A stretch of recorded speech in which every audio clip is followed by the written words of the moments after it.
ஒவ்வொரு மதத்திற்கும் அதற்கென உரிய சடங்குகளும் சம்பிரதாயங்களும் உள்ளன.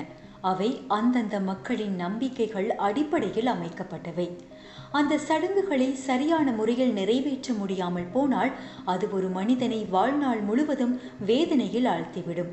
இஸ்லாமிய மார்க்கத்தின்படி ஒரு மனிதன் உயிரோடு இருக்கும் போது அவருக்கு வழங்கப்படும் அதே கண்ணியம் அவர் மரணித்த பின்னரும் வழங்கப்பட வேண்டும்.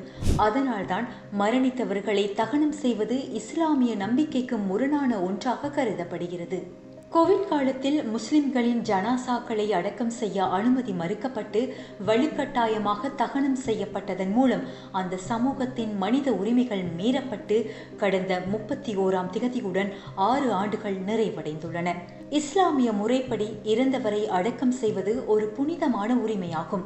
ஆனால் அறிவியல் அடிப்படையற்ற கட்டாய தகனம் என்ற சட்டம் அந்த உரிமையை பறித்தது. தமது அன்புக்குரியவர்களின் இறுதி சடங்குகளை மார்க்க முறைப்படி செய்ய முடியாமல் பெற்றோர்களும் பிள்ளைகளும் நிர்கதிக்குள்ளானார்கள். இதில் 18 நாட்களேயான பச்சிளம் குழந்தை கூட தகனம் செய்யப்பட்ட நிகழ்வு ஒட்டுமொத்த நாட்டையுமே அதிர்ச்சிக்குள்ளாக்கியது. இது வெறும் சுகாதார பிரச்சனை மட்டுமல்ல, மத சுதந்திரத்தின் மீதான கடுமையான தாக்குதல் என்பதை பின்னர் ரணில் விக்ரமசிங்கவின் அரசாங்கம் முஸ்லிம் சமூகத்திடம் மன்னிப்பு கோரிய போது நாடே உணர்ந்து கொண்டது.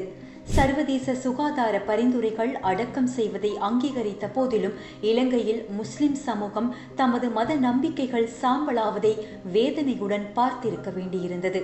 இதற்கு அன்றைய காலத்தில் பேராசிரியர் மெத்திகா விதானகே தலைமையிலான குழு வழங்கிய தவறான பரிந்துரையே காரணமாக அமைந்தது. வைரஸ் உடல்களை கழுவுவதன் மூலமோ அல்லது அடக்கம் செய்வதன் மூலமோ பரவக்கூடும் என்று அவர்கள் கூறினர். ஆனால் பேராசிரியர் நீலிகா மாளவிகே உள்ளிட்ட பல அறிஞர்கள் அது உண்மை இல்லை என்பதை சுட்டிக்காட்டினர். மறைந்த பேராசிரியர் ரிஸ்வி ஷெரீப் அவர்கள் இது தொடர்பான ஒரு மகஜரையும் அன்றைய சுகாதார அமைச்சர் பவித்ரா வன்னியாராச்சிடம் சமர்ப்பித்து கட்டாய தகனத்திற்கு எதிராக விளக்கினார்.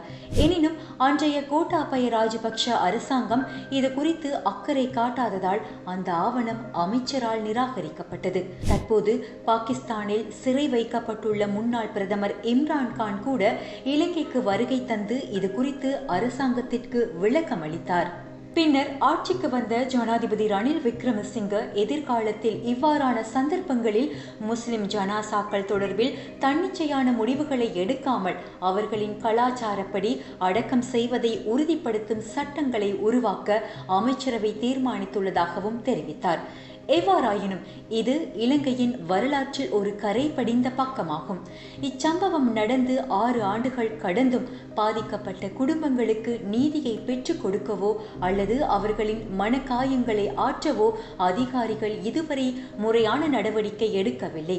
மத சுதந்திரம் என்பது உயிரோடு இருப்பவர்களுக்கு மட்டுமல்ல, மரணித்தவர்களுக்கும் கிடைக்க வேண்டிய கௌரவமாகும்.